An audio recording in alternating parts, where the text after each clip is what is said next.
this is Councilwoman Kathy Talbot, and I'm doing what I love doing best. I'm here with the artist, father and son team, Bob and Andy Barthelmess, and we're at 901 South Street in the lower gallery space, workspace, where they're sharing a studio and going to be presenting on Open Studios.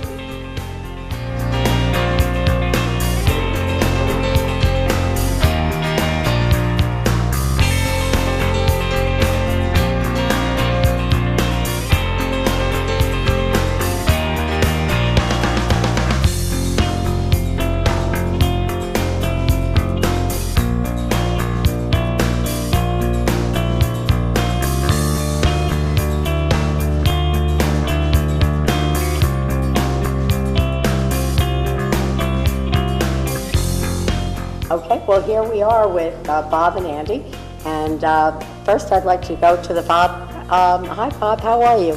Good, Kathy. Thanks for coming in here. Delighted, absolutely delighted. I'm surrounded by all sorts of wonderful art, but before we get into your art, I want to say hi to Andy.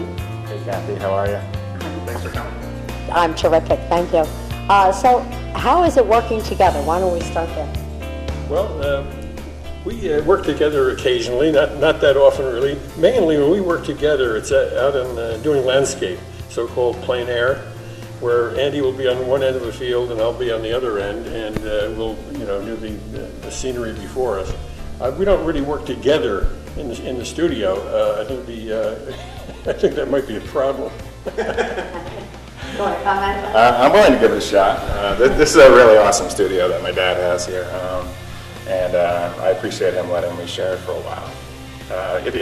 I'm mostly here for Open Studios. I actually have a studio that's at my house. I work in the basement. But for Open Studios, it's just more convenient to have a downtown location. Right. So I'm here for a while, and it's been great so far.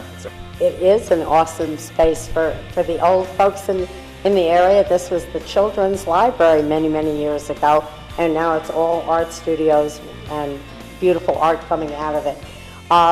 Why don't we take a look at your work first, Bob? What is the piece that excites you the most that you're working on? The pieces that I've been working on lately that I'm most excited about are those three up there on the wall across from us. They're birds, very large birds in different environments. On the right, you have the great horned owl up in the Arctic, where I spent some time. In the middle, that's Peekskill Bay, with the eagles that are so common here over the winter.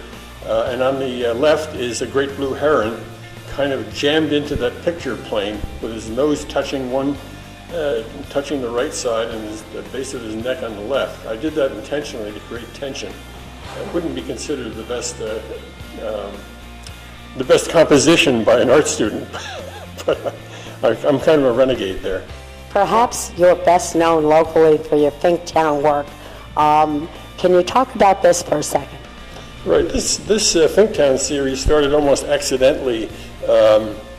17 years ago now. Back in 1998, when Christmas was getting close, and I had to do my annual Christmas card. I made a fast sketch of right down here. This painting, which was the original, was very small. I since enlarged it. But I made a fast sketch of one of my memories of Finktown, the old neighborhood I grew up in Peekskill, the eastern side of Peekskill. I sent it out as a Christmas card. I was almost embarrassed because it was so folksy and a little bit maybe corny.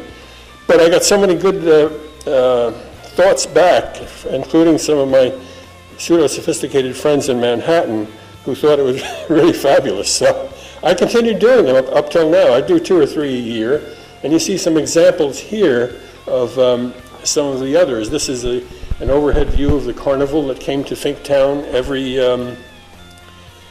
every summer, Vivona Brothers, which still exists, by the way.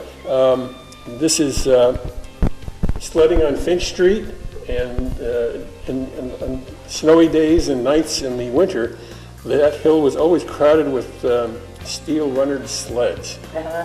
And over here, this is one of my recent ones of a young girl waiting for Santa in the late evening. Okay, Andy, you're up. It's your turn. Okay. So we're in the side of the studio right now that you're laying claim to, and your work is very different from your dance. Can you talk about it a little bit? I'm going to let you hold this for a minute. Well, I would say it's definitely different from my father's, but it's also influenced from a lot of the experiences that we had together as a kid, you know, going to different places. I remember we used to go on vacation, vacation to places like Port Jervis, just walk around. We used to go to old coal mines and stuff like that. So I had those experiences, and I think some of those things are what added to, when it was time for me to decide what I wanted to make as an artist. I think those are influences. So how is my work different? I think that I'm also trying to show, kind of scenes of everyday life. I'm trying to capture a moment, but these scenes certainly aren't from the past. There are things that are happening right now, and I'm trying to capture them in a spontaneous way. I want to bring your attention to something that maybe you would just drive by in a car and not notice. Those are the kind of things that I'm thinking about. I'm trying to make you stop and look. And so that's a big part of what my work is about. And find beauty in it, really. And this is, I recognize this, I'm not sure others may or may not, but this is right near where you live. It is. This is actually a scene that's right across the street from my house. As you're going on Highland Avenue, a lot of people recognize this right away, and they know people might do their laundry there, or maybe they just drive by. But it's a very particular building, the way it's angled towards the street. And this is a scene of a kid who is riding his tricycle alone. I think of this as being his mom, but it's done in a subtle way where you might not notice it. And she's keeping an eye, maybe, on occasion, but at the same time, this kid is out here by himself, and it's not meant to be a sad scene or anything. It's just a scene of reality, and it's a very Peekskill scene, I think. This is a scene that a lot of people would definitely drive by, and maybe they'd notice or not, but these are guys that are out, they're waiting for work in the morning. This is on Lower South Street, over by Welcher, by the McDonald's there. So this is from quite a few years ago, actually. This is a building that people might recognize when they're on Major Deacon, on 87 going towards the city. It's on the right side. It's on the Harlem River there, and it's called Major Deacon. And it's a painting, and it's a building that actually looks completely different now, because graffiti is something that's constantly changing and moving, because people tag over other people, which is another way to communicate, and it says something when they do that. I think this guy Merck is no longer alive.